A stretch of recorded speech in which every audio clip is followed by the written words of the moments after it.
Hello, dear listener, and welcome back once again to the Gaming Aroma podcast. Gaming chat, gaming news, gaming musings, and stuff with me, KDB, fueled by coffee. I'm sorry for the delay. It's been a little while. I think it's been like 3 weeks, maybe. I think 3 weeks since the last episode. But I'm feeling good. I'm feeling all right. I'm feeling okay. Sorry it's been so long. I did say when I started the show that, it might be like every couple of weeks I'll do this podcast. And I ended up doing it basically every week for like 12 weeks and then had a little bit of a bump in the road. What is this? Episode 15? 15? I need to check. I do not even know. Let's have a look at my list of stuff here. Gaming Roma podcast. I am on episode. You all already know. No, this is 16. It's episode 16. Episode 15 was when I talked about Summer Game Fest. But yes, I'm back. Hope you're all well. No excuses for the delay apart from just I got a lot of shit going on, as I've mentioned previously. A lot of shit going on. Yeah, just really shit to be honest, but I'm still finding joy in video games. For the last few weeks, I've kept meaning to do an episode. So the last time I did an episode, it was actually Father's Day. I did an episode on Father's Day. Give me a break, you know? The next weekend was my birthday, and I planned to do an episode that weekend, but I got caught up with birthday and family stuff. The weekend after that, I was, extremely tired from stuff going on. So, yeah, I guess I'm just lazy. I hope you don't think I'm lazy. But I know there's a few of you that like to listen to my, droning on, my weird musings and my weird chat. And you've been asking, where's the latest episode? Where's the latest episode? Here it is. You can stop asking. I'll do my best to try and have a run of uninterrupted episodes now, but I don't know. Stuff might come up. This situation in my life right now is fluid. And yeah, but anyway, enough about me. How are you doing? It is summer, and as I look out the window, it is raining. So, business as usual there. But yeah, generally I'm okay, and video games continue to bring bits of joy to my life.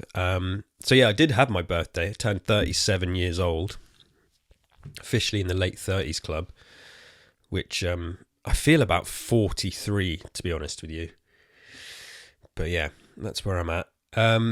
This episode, I mean, like the last few weeks, there's been a bit of gaming news here and there, but I think there's not a great deal of point talking about the news like weeks later, so I'm not going to do that. And then this previous week has been a really quiet week in gaming news, so I think the bulk of this episode is probably just going to be me talking about what I've been playing, because I've been playing quite a bit, when I've had the opportunity to. So yeah, and I there's a couple of new things, or at least one specific new thing I've been playing, which I want to talk about a fair bit as well. So news-wise, I don't really know, like, stuff has caught my eye, like Sony, like PlayStation VR 2 is dying. I don't mean to laugh at that. I just think this is me like struggling for stories. Like GTA 5 had story DLC that was scrapped. What's this? Crash Bandicoot's coming to Game Pass. Yeah. There's a lot going on. Like the VR thing caught my eye, but I want to have a proper chat about VR soon. Because I got thoughts on VR. I don't want to make this a VR episode, but yeah, news-wise, it's been a fairly quiet week in gaming. One thing that did catch my eye, actually, was Exoprimal season content is ending, Capcom confirms. Because this sort of ties into stuff I've talked about before. I can't remember exactly how I covered it, but covering it like I'm some kind of journalist. I'm not a journalist. How I talked about it. I was talking about, why Capcom does so well. and people lamenting. I think it was about around the closures of studios and new IPs and remakes and sticking to what you know and sticking to what sells. And people are often pointing to Capcom as like, yeah, this great studio that pays their employees loads of money and does really well. And it's like, yeah, there's a reason Capcom does so well, so they don't fucking do anything new. They just do new entries in their beloved franchises, right? Which isn't a bad thing. I'm not complaining at all. But people very quickly forget sometimes, the context around this success. Because look, they try something new, Exoprimal, and we're a year out from release, right? What's this? And I've just got the article. Exoprimal's seasonal content is ending, Capcom confirms. Previous content will return starting next week for the foreseeable future. Capcom has announced that seasonal content for its shooter Exoprimal has concluded. This is from VGC, by the way, which is a place where I often get news from. Following this, the previous monthly content of the game will return monthly, beginning with Season 1, which returns next week. I have no idea what that means. That's really confusing. So are they going to be recycling content? So yes, all gameplay modes are available to play. If you're playing alone or any few others, bots will still be added so you can fully enjoy the story. Here we go. Exoprimal was released in July 2023. Attracted 1 million players in its first 2 weeks. I mean, it will do when it's on Game Pass. But basically what this implies is they're wrapping up seasonal content. This is supposed to be a live service game. So in theory, live service games, the big ones, they go on for years and years and years and decades even. But these studios want to at least milk a few years out of these games. And I think the fact that Exoprimal launched on Game Pass maybe tells you how much faith Capcom had in it. And I don't want to undermine Game Pass with that comment, but, they wanted to just get as many people on it as possible. They probably knew they couldn't charge a lot of money because it's a new IP. And, yeah, I'm rambling, but you know what I mean, right? So, yeah, the reason why it caught my eye, as I say, is because it touched on the fact that people praise Capcom. And I love Capcom. You'll struggle to find a bigger Capcom fan than me. But yeah, they're so successful because all they make is Resident Evil, Street Fighter, Monster Hunter. Oh, and what else did they just announce? Another remaster / remake of Dead Rising. So, what can you say? It's like they get it. Capcom aren't out here doing bold new things because they do it and it bombs. Look at Exoprimal. I mean, Exoprimal looked, I've never played it. I've heard from a few people that have played it that it's fine and, kind of competently made, but I just don't obviously think it has the legs in it that it wants to be, that it needs to be a successful live service game. And everybody's really frustrated because it's like, come on, Capcom, you've got a dinosaur franchise that everyone wants to see new entries in, and you do this. And if I remember rightly, there's dinosaurs in this game, and there's even a character that looks like Regina, right, from Dino Crisis. So yeah, so they disappointed a lot of people with that. And yeah, seasonal content is ending, which basically tells me they're putting it to bed and then moving on. So you'll still be able to play it, but yeah, don't expect anything big and brand new. I mean, I'm sure I'm not misunderstanding this, right? Yeah. Subsequent returnings. From July 11th, Season 1 returns. So yeah, it's like they're just recycling. It's like they've done the seasons and now they're just recycling it again so you can just play through it again. Which I don't hate that. Like, I think of so Gears 5 had some sort of live service elements. It was a completely self-contained package. You didn't have to play it as live service, but it had seasons if you wanted to unlock some certain stuff. You didn't have to pay any extra money for it, which was a good thing. But now that's over, and it's been over for 2 years or something. So, but what they do now is it just recycles through like in-game credits. And what would be awesome is if they actually recycled through the original seasons again, and I could maybe go through those seasons and unlock the stuff that I missed, because I don't think you can actually buy it. So yeah, it gives you the opportunity to have another go at it if you missed it the first time around. So yeah, I kind of like that idea. Yeah, just looking at the tweets now, people are, this is terrible news. All content complete, no new exos, no new story, no new maps, no new narrative, no new game modes. This is totally complete. This is a joke. Game is already dead. This is a huge pity. Disappointing to see. Yeah, so it looks like people that were playing it are not crazy happy about this, because it sounds like the content that they did get wasn't substantial. So the game's dead. I mean, you can still play it. The servers aren't switched off yet, but this is my point about, I've mentioned on the show success in the games industry. Yay, Capcom are amazing. Yeah, but they're not doing anything new because, and I say this because people bemoan this stuff. One day people are saying, oh, why do we keep remaking stuff? Why do we keep remastering stuff? I want new stuff. Give me new stuff. And then they give you new stuff and you don't fucking play it and you don't buy it. So this is why you don't get new stuff. Yeah.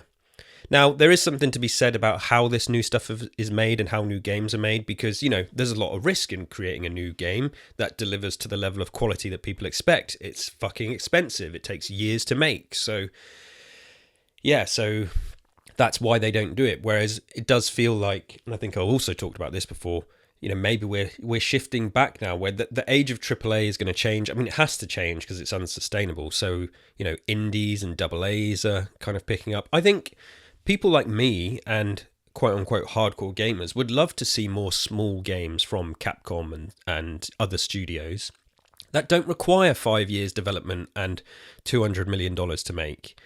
Make some little indie games. Keep making your Resident Evils and your Street Fighters. Put all your big guns into that. And then be bold. Start small. We want to launch a new IP. Start small, test the water with it. If it catches fire, then maybe the next one, you've got an excuse to spend a bit more time and spend a bit more money, go bigger, go harder. Yeah, so I'm trying to think of examples off the top of my head. I've said also before how it's funny, it's not funny, but it's annoying when games, new IPs that have just had one game out, then get shut down or kind of like shuttered and, put away. To mention Hi-Fi Rush, it's like, there could still be a Hi-Fi Rush 2 in the future. The IP isn't deleted from the universe, but the studio is shut down. But the IP is now owned by Microsoft and Xbox. But yeah, so often with games, is the first one will come out, and the second game is often better because games are always quite iterative because of the way it is, because it's technology. And, a lot of work goes into making the first one and figuring it out and seeing what works and seeing what doesn't. And then you can get a lot of feedback. So when they do the second one, they're going in with more experience. And it's weird because movies don't often work like that. Sometimes sequels are good, but because movies are effectively been made the same way for, 100 and something years, you should kind of know what you're doing going in. Whereas with games, they're a bit more kind of, you're exploring, stuff's developing, and, as you go along, techniques and, the way technology and the way it's distributed, and the competition is weirdly different. Like, it's not like if you want to have a film in the cinema. Okay, let's just, so say Fortnite was a movie, but it was just in the cinema all the time. And you released a movie and nobody went to see it because they're too busy playing Fortnite. Do you know what I'm saying? So say there was a new Mission Impossible movie that came out that is just in the cinema all the time. People were always buying tickets to go to see and watch that. And so they never saw the other movies. So nobody's going to bother making the other movies. And, that's that. What I'm saying is that doesn't happen. It can't happen because there's nobody's sitting there watching Mission Impossible every single day. I mean, maybe there is. Maybe there's some people out there that really love it. But yeah, you get it, right? Games are different, and as a hobby, movies technically aren't a hobby. I guess you could say they are, but games, you're sort of doing things, and yeah, I don't know what I'm talking about. Well, I sort of know. I know in my head what I'm talking about. Is it making any sense? So yeah, Exoprimal is dead pretty much, and just another example as why we're getting loads of remasters and remakes. And yeah, anyway, so yeah, there's other news, but I'm really not going to get much into the news today, because I think like sometimes through the week stuff will catch my eye and I think, oh, I could talk about that on Gaming Aroma podcast, and then the episode doesn't happen. And I think, well, if the episode doesn't happen while it's on my mind, percolating, and I've got all the thoughts, then there's no point. I just bin it off. But yeah, so what have I been doing? What have I been playing? So actually, after my birthday, I got some birthday money from my mum. I felt that was very nostalgic, getting some birthday money from your parents. I got some birthday money, so I went to CEX, had a little browse. I had basically had the Monday off work after my birthday. I had the whole day to myself. Kid was at school, wife was at work, and I just had nothing. I had quote unquote no responsibility for the day. Went to the gym, just took my time, enjoyed the morning. Just it's so nice when there'll be lots of people out there that can relate. You've got so much going on in your life all the time, especially if you've got kids and if you're married. And if you're a partner, you've got a partner, you want to attend to them, you've got to attend to your responsibilities, you've got work, you've got your day job. So to have a full day because my weekends, they're not really days off.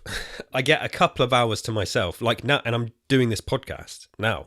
My wife and kid are at another kid's birthday party right now. Then after that, we're actually going to the cinema to see Inside Out 2. So it's more family time. And don't get me wrong, I want to do that. Not complaining. But yeah, it was nice to have the whole day to myself. So I went to CEX, and I sometimes go to CEX with my kid, and he, points at things that he wants, picks stuff up. I can't really have a proper browse. So to go to CEX with nobody in tow is brilliant. And I've been back and forth on CEX. Sometimes I hate them, sometimes they're okay.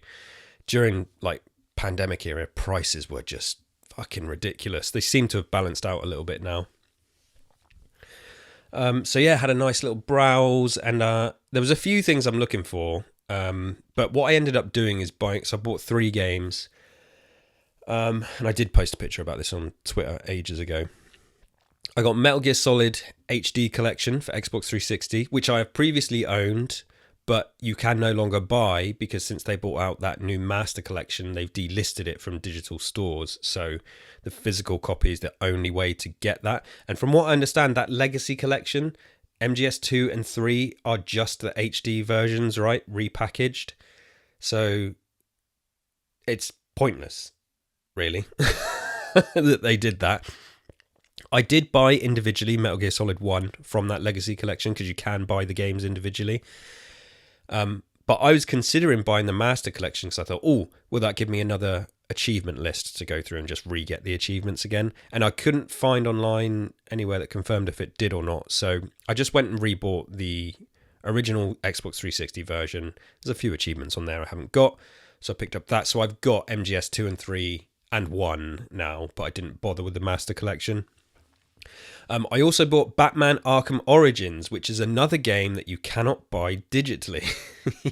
I mean, why do they keep doing this? It's backwards compatible. I can play it on my Series X. If I've previously bought it digitally, I can re-download it, but I can't buy it digitally. So yeah, so Arkham, right? Arkham Trilogy. You've got Arkham Asylum, Arkham City, Arkham Knight. You can buy the Arkham Collection with all 3 of those games digitally or physically. You can buy them individually, digitally or physically. Arkham Origins is not part of that collection, but it is backwards compatible. You used to be able to buy it digitally, I believe. I'm actually not sure about that. I think you did. But you can't now. You are able to play it. It's part of the backwards compatibility program, but it's not able to be bought, which again makes no fucking sense. Obviously I say it makes no sense. Now, I think it's safe to assume it's something to do with licensing because, it's Batman and it's Warner Brothers, and I don't know. I mean, why can't you buy Arkham Origins digitally? Let's see if anybody smarter than me has figured this out. It's something to do with licensing, surely. Have they ever explained why you can't buy Arkham Origins digitally on the store? This is on Reddit. Top answer, no. Get a disc to play it. Well done. Thanks, Reddit. Insightful as always. Microsoft community. Why is it not purchasable online, but Arkham Silent City is? Yeah, it'd been delisted. Origins was never made available to purchase digitally. Okay. Most likely due to it having 2 discs. Arkham Origins doesn't have 2 discs. What? No, so apparently it was never released digitally. Okay, so you got to remember, this game came out the tail end of the 360 era. The digital age of gaming was starting to kind of, spice up and spike. So I guess, and this is the whole boring, shitty side of like selling things. It's like, if everywhere you're going to sell it, there needs to be like, to a degree, I get it. You want to regulate how certain things are sold because you want to make sure that like children can't access them and stuff like this. So clearly when Arkham Origins was made, this was the spin-off prequel. Warner Brothers were like, nah, fuck it. We're not putting in the extra work to worry about that digitally.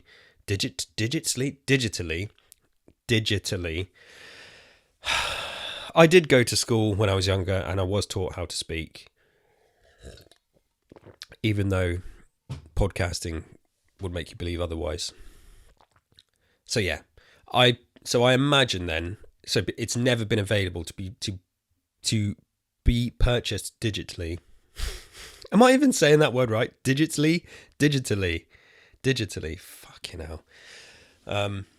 And yeah, they're like, this is not a mainline game. It's probably not going to sell amazingly well. We're not risking it. We're not paying the extra, fees that are involved to package a digital version. And I mean that sort of, I don't mean physically. I just mean, the checks and everything that's got to go through.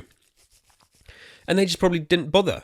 Now, it is weird to me that a game gets added to the backwards compatibility program and then they still don't put the effort in to buy it digitally, because you're just cutting off your nose to spite your face and people aren't going to buy it. So anyway, yeah, I bought it from CEX. I had previously played it. I previously owned it. I used to always trade in my games. And I'm sure there's people out there like this. And I hate the fact that I did that. Like during my 20s, that decade of gaming, when I think about the games that I had and got rid of, either through trading in or selling on eBay, and I mean like old games as well, not just games from the 360 generation. It causes me physical pain to think about the stuff that I've got rid of. I'm such an idiot. And since maybe, certainly I think since the start of the pandemic, I stopped trading or selling anything in. I think there's been a couple of things where I'm like, this is some things that I've had duplicates of or something like that I've got rid of. But generally now, even if I really don't like something, I don't sell it. I don't trade it in. I keep it, pack it away in a drawer. Yeah, because, this idea of game preservation, this ever-growing issue, it feels like getting rid of anything now is just really unwise, because anything can be lost to these digital stores and stuff like this. And the discs aren't going to last forever, but you can copy them, you can make new copies. And yeah, it just feels more sensible to keep everything there. So I used to have Arkham Origins. I traded it in. As I said, I used to have the Metal Gear Solid HD collection as well. I traded that in because that's just what you did, isn't it? You played a game, you finished it, you traded it in, and you got discount off the next new game.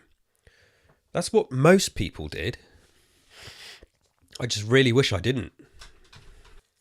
So yeah, I got Arkham Origins, got MGS, and then I also picked up a PS3 game. Little known, small title on the PS3 called The Last of Us. Now, The Last of Us is a franchise which just by osmosis and knowing people that have played it and being exposed to gaming online, I know fully what's involved. I know the deal with The Last of Us. I know what it is. I know people's opinions on it. Same for the sequel as well. Kind of, soaked it all up. It was kind of inescapable, really. And one of my closest friends, I remember when The Last of Us came out, he was constantly recommending it to me.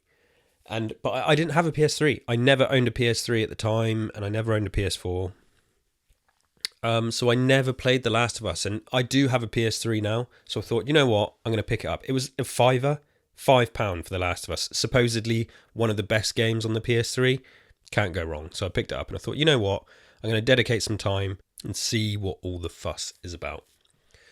So yeah, I picked up 3 good. So MGS was like 22 quid.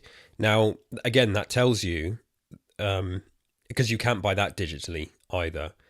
So the physical price bumps up. I think Arkham Origins was like 15 as well. So again, these are games that are a decade old, and they're holding decent value. The Last of Us, a £5. I presume you can buy that digitally on the PSN store. There's also remakes and stuff of it now, which are probably more popular. But yeah, I thought I'll play the OG as God intended, as Druckmann intended. Play it as it came out. So I picked those up and I was very happy. Came home with them. And I've been working my way through them. I think actually that day I got home and I did a speed run of MGS3. I was like, right, let's check the achievements, because I'm an achievement hunter as well. And I actually don't have that many to get on the MGS HD collection. But one of them was finish MGS3 without killing anyone.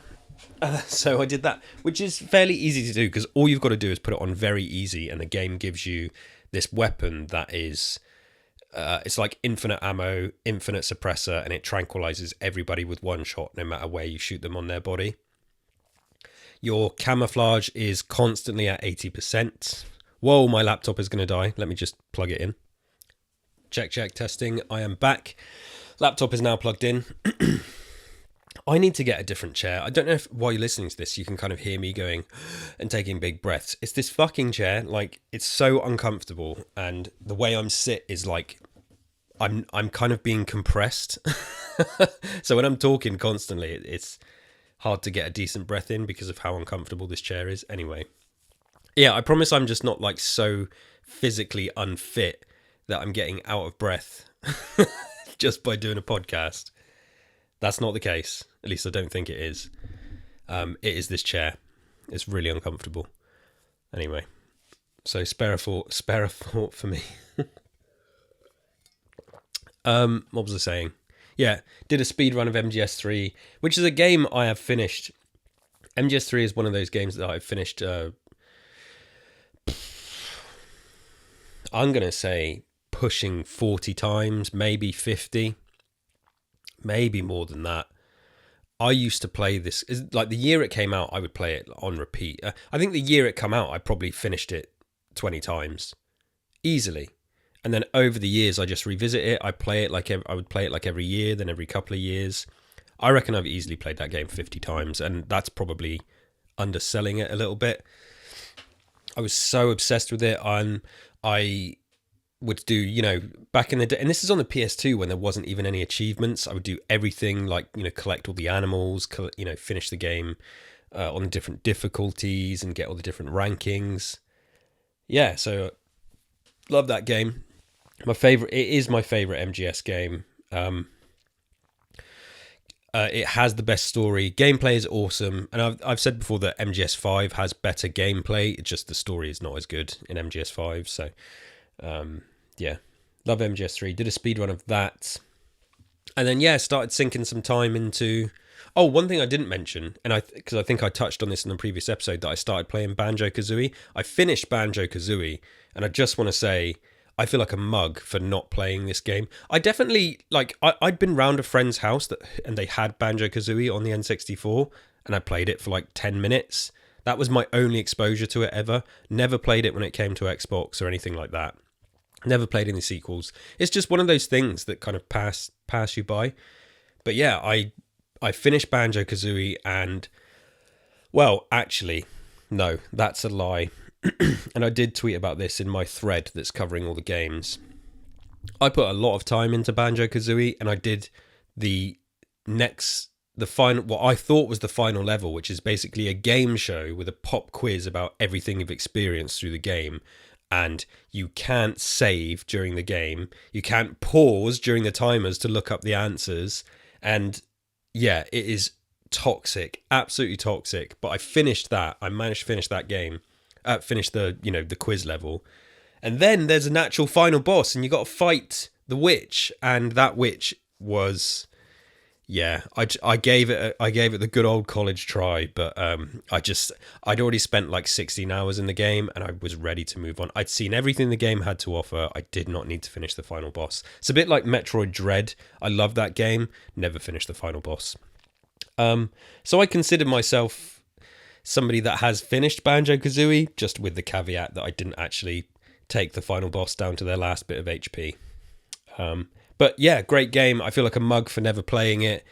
It makes Super Mario 64 look like an absolute joke. And they came out like a couple of years apart. Banjo-Kazooie is 1,000 times better than Super Mario 64 in pretty much every way. So yeah, loved that. Did the MGS3 speed run, and then like ploughed into Arkham Origins. Now, Arkham Origins is a game that I feel lots of people like the Arkham games. Everyone considers like Arkham Asylum and Arkham City as really incredible video games. If you're a Batman fan, they're like the perfect Batman games. The general consensus seems to be, and I agree with this, that Arkham Knight, although it looks great and there's a lot to do, there is too much to do. It's too overstuffed.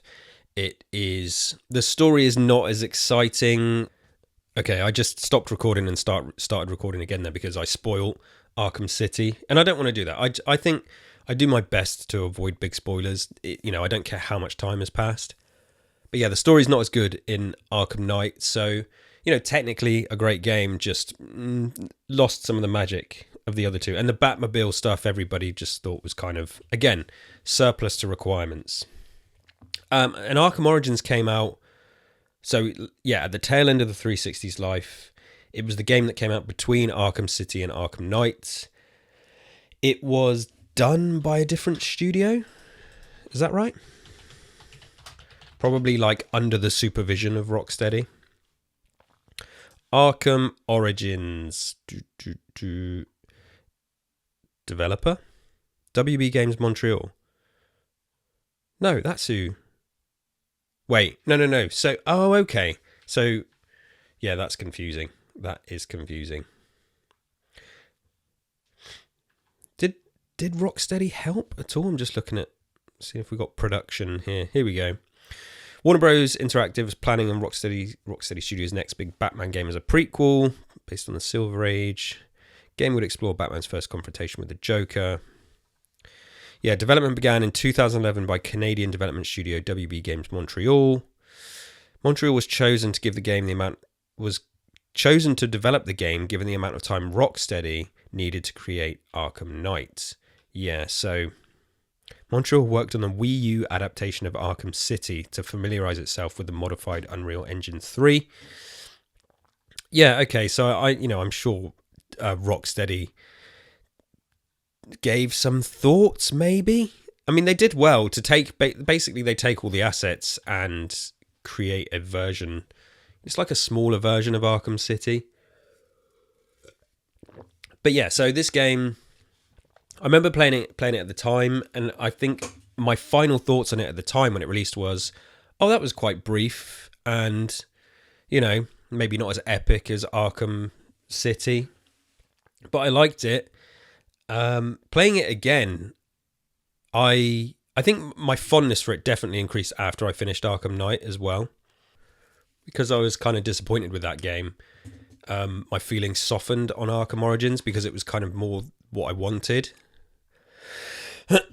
And yeah, playing it again here, it's just like, yeah, this game it's so good. If you've never played Arkham Origins and you like Asylum and City, you have to pick it up and play it. It's on PS3 and 360.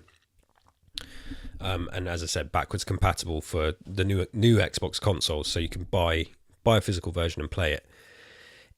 It's set early in the life of. It's a prequel, so you get to see how he first meets see how Batman first meets the Joker. How he first meets many of the villains. Really, it is quite brief. Like, the pacing is maybe a bit too fast. I feel like the main story campaign could have done with another couple of hours, but it's like it's weird because it's based on comic books. It is like playing a decently chunky sized comic book adventure of Batman. It's not too long, it's not too short. I think it could have done with a little bit more. But the setting is Christmas. It's a very snowy setting. There's like Christmassy music in it as well. It's very Tim Burton because is it Batman or Batman Returns which is set at Christmas? But one of the Batmans, it feels like it evokes a lot of that. And yeah, it's just more of that same good stuff. There's some cool crime solving, some cool collectibles. I think flying around and beating people up as Batman in those games will never ever lose its charm. It's been perfected. It's that gameplay style is something that other games went on to copy. The Shadow of Mordor games, the Spider-Man games. Yeah, it's really, really easy to get gameplay. He's got a ton of gadgets that can use, upgrade system. And I just think for me, somebody that, again, isn't really ready to dive into another 100-hour game like Cyberpunk or Dragon's Dogma or Baldur's Gate 3, this really gave me something that I could really enjoy just in the evenings over the past couple of weeks or so that I've been playing it. Just loving it. Love returning to the city, to Gotham. And I noticed that my achievements were like I'd finished the main game and I had like none of the side achievements. So clearly when I played it back in the day, I finished the main game and then I just got rid of it. I didn't spend any, extracurricular time with it. This time I did all the side missions. They're called case files, where you basically go and find a dead body and you've got to solve the crime scene, proper detective stuff, which is really good. Finding a load of the collectibles, taking down the Riddler, taking down Deadshot, which is something that I'd never done before. And yeah, just really, really cool. And I'm glad that I've got it back in my collection. So I highly recommend it. Often overlooked is Arkham Origins. So yeah, I finished that. Another game I've been playing, and this is more of a new game, is Still Wakes the Deep, which came to Game Pass, which is a I was going to say horror walking simulator. It's a bit like, Amnesia. Who's it by? Still Wakes the Deep.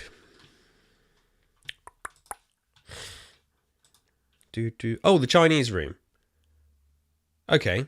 So yeah, I've heard of them. They've done they did an Amnesia game. Funnily enough. Yeah. Everybody's Gone to the Rapture, which is not on Xbox, I don't think. Oh, Dear Esther. Yeah, okay. And then here we are in 2024 with Still Wakes the Deep. So it's a psychological horror. It's first person perspective.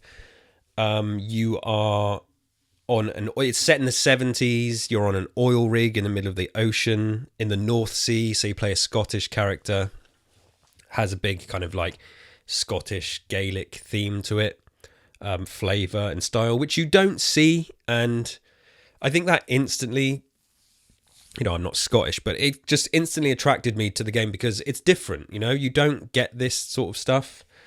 It feels a little bit like it's influenced by things like The Thing, Alien Isolation, that kind of stuff. There is minimal combat. It's more just moving around, opening doors, moving things, throwing items to distract enemies, conversations with people, solving little mini puzzles, if you like. Yeah, it's very story and narrative driven. You could say like it would be like a really good VR game, but I don't want to play it in VR. I perfectly had a good time just playing it on a console. And yeah, it's weird. It's got this weird the sort of it's a supernatural event happens, if you like. Early in the game, the oil drill hits something in the ocean and it unleashes some stuff. And I won't spoil it. I highly recommend you play it if you can, if you like horror games. It's relatively short. I think I finished it in like 3 to 4 hours, but that was fine. The biggest selling point of this game, like as I've kind of mentioned, is the kind of flavour, the style, the atmosphere. They've done really well here to sort of, you can tell they're horror fans and they've done something to, it's just kind of guide you through the story, to experience the story and get you thinking about it and, connect. The performances of the characters are awesome, which is another big reason I really enjoyed it. So I did enjoy it, like played it start to finish over maybe 2 or 3 evenings and finished it. And I was like, this is an awesome little indie game. I presume it's an indie game. Who's the publisher? Sumo Group. Oh God, they're owned by Tencent. Hardly anyone's publisher anymore. British video game holding company based in Sheffield. What else have they done? I recognise that, Sumo Group. A list of their games here. No, I can't see any. Sumo Digital. Okay, so they done like mobile games and stuff. Oh, they did. They published Texas Chainsaw Massacre. That was good. A few ports. Team Sonic Racing. Crackdown 3. Oh, basically ports and stuff like that. All right, okay. So anyway, fairly indie. But yeah, so if you like things like, I guess, Amnesia, Alien Isolation, if you like The Thing, and I don't mean The Thing, the video game, I just mean, the kind of the themes and stuff of The Thing.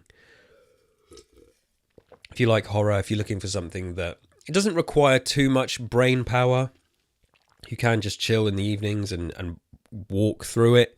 There is an achievement called Walking Simulator, which I got on this game, which is to finish the game without sprinting for more than 10 minutes in total. So I got that. So yeah, there's a lot of walking in the game. But yeah, it's just, they've crafted, the oil rig setting that they've crafted is awesome. They've done so well. Visually it looks good. The enemies, the slash, I was going to say slash monster. Monsters maybe not even like the right word to use. This thing that they've made is weird, and I'm really glad I experienced it. And it's the type of thing where it's like they could do more with this. I talked earlier about starting small and then maybe going bigger for a sequel. This is the type of thing where it's like they've built something here that could absolutely have a second huge game that is quite different.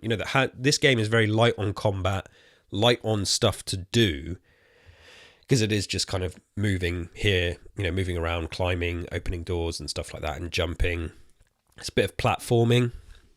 It's not a great deal of stuff to do, but they could take this setting and themes and all the stuff they've come up with and apply it to a more mechanically diverse, mechanically deep game, and I'd be well up for that. It's set in the past, so you could have a sequel that's set maybe in the modern day. This is really worth your time if you're a horror fan. I, along with my buddy Steve from First Aid Spray, once again on the jury for the Horror Game Awards this year. This will be our 3rd year. So 3-peat, we're back for the 3rd year. 3rd year, we're back for the Horror Game Awards. And I've played a few horror games this year so far, maybe like 3 or 4. I'm looking to play some more, and I will cram a lot more in. This is up there, though. I'm not saying this is Horror Game of the Year, but yeah, it's left a lasting impression. And I think a big part of that is definitely the performances and characters. Got a bit tearful at one point as well. Like, really, yeah, this game, it's done really, really well.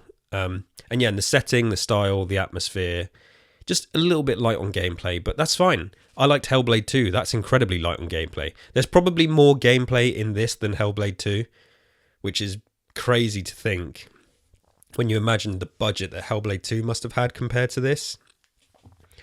But yeah. So Still Wakes the Deep. It is on... Is it on everything? Let's have a look. Still Wakes the Deep. Yeah, it's on everything. PlayStation 5, Xbox, Series X and S, and Windows PC. So go and play it. I don't know how much it costs. I played it on Game Pass, but let's see the cost of it. And I'll tell you if I think it's worth it. Still Wakes the Deep. Good reviews, like 9 out of 10 on Steam, 6 out of 10 from IGN. Fuck IGN. The Steam reviews are currently sitting at very positive. How much is it? $29.99. 30 quid. That is the most I would pay for this. That seems a little bit expensive. That's on PC as well, which probably means it's more expensive on console. Let me see. Where's the shopping tab? Products. They've changed shopping to products. Yeah, 30 quid on PS5. I can't see an Xbox physical. You can get it on like CD keys for a lot less. Still Wakes the...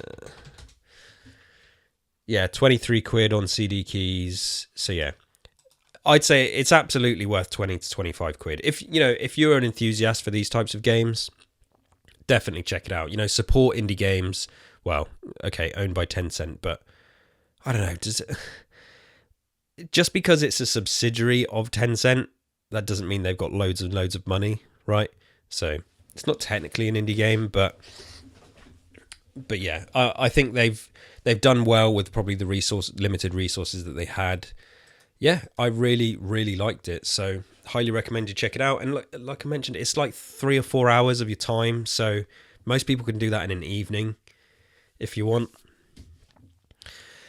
And yeah, it's looking to be an okay year for horror games so far. What else? So yeah, that's the main stuff. And then obviously, yeah, I mentioned The Last of Us. I have started playing The Last of Us. Quick story about my PS3. After all that, I'll finally buy The Last of Us and play it. The other day, I plugged in my PS3 for the first time in, I don't know, 2 or 3 months. And it keeps telling me to do an update. It kept telling me to do this before. And I thought, you know what? Fine. Now this update, because I wasn't doing it, I was completely unable to access any of the online features of the PS3. So, which generally didn't bother me because I didn't really use it online at all. But I thought, you know what? I want to start syncing my trophies and stuff with this new profile that I've made. I want to connect it to online. So yeah, I'll do the update. I'll do the official Sony update that it wants me to do. Did the update and it fucking bricked my PS3. And I Googled it and everybody had the same issue where it got stuck in this weird update loop. And yeah, and I spent a good hour of my time trying to figure it out. But every solution I came to said, some people were saying, oh, try safe mode and try and boot it in safe mode and unplug it and do this. I tried everything. No, nothing working. And then a few people were in the same situation as me. And yeah, they were like, oh, the only way to fix it is to replace the Bluetooth, like a piece of the Bluetooth hardware, or replace the internal hard drive as well. And you've got to open it, you've got to do some soldering or send it off for repair. And I was like, I'm not fucking doing all that. Like, I can't. So I had a dead PS3. And I was looking at, my plan was to go to CEX this weekend, and because you can get a PS3 for like 60 quid, I think. And I was like, I'm going to just bite the bullet and just buy one. And then, but before I packed away the PS3 for good, so 2 days later or a day later, I just gave it another go. I plugged it in, I turned it on and it worked, and the update completed, and it was just like, all this stress and all this worry about the PS3 being dead, and it just needed to be turned off for like 2 days, and then yeah, it was working fine. So that was an annoying moment, but at least it's working. Now, I say it's working fine. That's not true. It keeps, like, I'll put a disc in and sometimes the game just won't load. It will just go to a black screen and I can't turn it off. I can't reset it. The disc will eject. The only way to fix it is to just pull the power cable out the back and then plug it back in, and then it restarts and it says, your PS3 did not shut down correctly. Please check that the hard drive isn't corrupt. And it's just like, I think I'm on borrowed time with this PS3 now, so I will need to get another one at some point. But at the moment, it's working. So I have started The Last of Us. I am 4 hours into it, I think, maybe a little bit more, and looking forward to giving my kind of final thoughts on it. But I guess my initial thoughts is, and you know, I knew what's involved with The Last of Us. I kind of knew that it's, you know, this, what is now this kind of classic way of playing a Sony game, a bit like the Tomb Raider games, a bit like the Uncharted games, right? But set, you know, it's a different genre and all this kind of stuff. I'd heard often that it's a bit clunky to play, and it is. I agree with that. Some of the, you know, weapon changing and stuff, all this, I don't know, it's a bit like, it reminded me a little bit of Red Dead 2, where everything is very considered and very procedural, and there's no quickly changing the weapons. You have to stop and change your weapons and stop and reload and stop and heal yourself. And I don't hate that. It just, it can, you know, you have to meet it where it's at, and you, with a game like this, because this is not often what other video games do, where they add this level of realism into the games, and it's a fine line to walk, because if you add too much realism, it just becomes boring and frustrating and you feel like you're not getting anywhere. So far, I think the game is doing enough with how it creates the world and drops you into it and you're navigating the world to feel like, okay, I am sucked in. So like, even just like a lot of it is just walking, right? It's funny because there's a bit of combat here and there. The pacing is very carefully considered, but there is a lot of just walk through here, duck down here, climb over there, duck down there, walk around here. And very quickly I kind of felt like, okay, so this feels like I'm there. This is what you'd be doing if you were navigating this post-apocalyptic rundown world. There would be a lot of that, and it felt quite immersive, and I felt like I was there doing it, if that makes sense. So yeah, like level design and the way it's laid out feels very clever. Yeah, so slow paced, maybe a little bit too slow paced, a little bit clunky, but so far very impressed. You know, it's difficult going into these games that are called, like, you know, one of the greatest games of all time, and it's called a masterpiece. So your expectations are through the roof. I have, like I say, I've had zero investment in the franchise, so I kind of went in, not went in blind, but just went in with a completely open mind, like, okay, let's see. And yeah, so far, really good. Like, definitely clunky. I'm not sure that's going to change anytime, you know, between now and getting to the end of the game, but I don't hate it. I think the story is strong enough, the characters are strong enough that I'm sucked in. And yeah, I feel like I'm in the world, so I'm looking forward to seeing that through to the end. And yeah, and I'm on like a bit of a PS3 binge. I played some more of Motorstorm Apocalypse, some Ridge Racer 7. Because I've got this new profile on the PS3, I'm going to kind of like start building up my trophies there as well. So, and it's funny because like 3 of the games I've got have no trophy support, which is really weird. You think there's games on the PS3 that don't have trophies, because I guess it didn't launch with trophies, right? Xbox 360 launched with achievements, but PS3 didn't launch with trophies. They just copied 360 later. I think that's the case. Or am I being stupid? I just know that there's a load of games that don't have trophies, because I've got them. Ridge Racer 7 is one of them, and I love Ridge Racer 7 so much. I wish it had trophies. But yeah, so I'm starting to build my trophies. Like I said, I'm an achievement hunter. It's the same thing. And yeah, I'm looking forward to finishing The Last of Us, which most of the trophies seem to be locked to the DLC and the multiplayer. So I don't know if I'll be getting all of them. that's it, really. I'm going to leave it there, I think. Just wanted to check in with you all, talk about the games that I've been playing. I will try to get back on a regular run of these podcasts now and try to make them more news-based again. Because, yeah, like I say, there's no point talking about the news weeks after it's happened. And yeah, planning some episodes for the future. It's a shame because I was really getting going with this, but all this shit I've got going on, like here in the real world, has thrown stuff up in the air. And real life has just had to take precedent.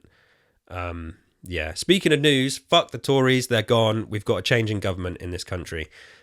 Just had to get that in there. Thank God they've gone. Yeah, we've not exactly swapped them for the most perfect government in the world, but yeah, it feels like possibly a step in the right direction. We will see. So that's good.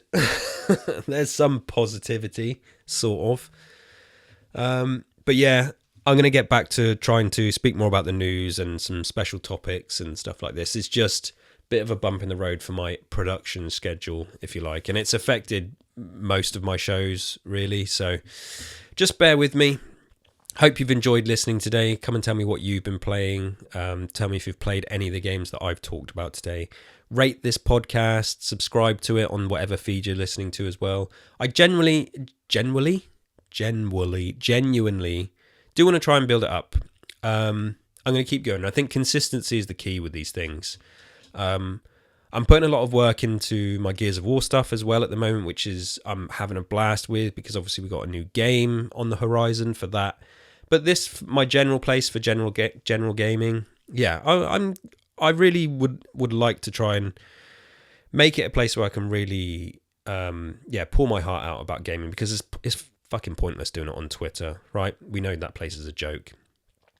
So yeah, I want to do it on here. Come and talk to me. What do you want to talk about? Let me know. What do you want me to talk about? Send me your questions. How can you send your questions? Tweet me, put them in the YouTube comments, or email me. I'll put an email in the description of this. I don't want to give my personal email out, so I'll need to make an email address for you to contact me, because that'd be good to answer your questions.